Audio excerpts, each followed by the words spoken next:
Pinakukumpiska ni Senador Ping Lacson ang umano'y illegal reclamation project ng Taguig City sa Laguna Lake.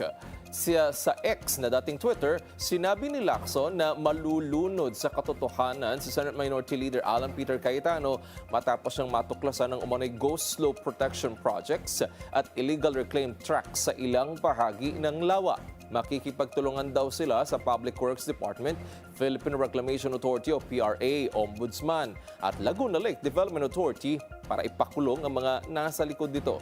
Ani Lacson, naunang kinumpirma ng mga opisyal ng PRA ang pagharas umano ni Cayetano ng talakayin ng budget ng Office of the President noong November 2025. Ang PRA ay nasa ilalim ng Office of the President. Matatandang binanggit ni Lacson ang mga ebidensyang nag-uugnay kay Cayetano sa mga reclamation projects sa Lakeshore Development ng Taguig. Wala umano itong mga kaukulang permit. Mariin naman itong itinanggi ni Cayetano at inanyayahan pa si Lacson na bumisita sa Taguig.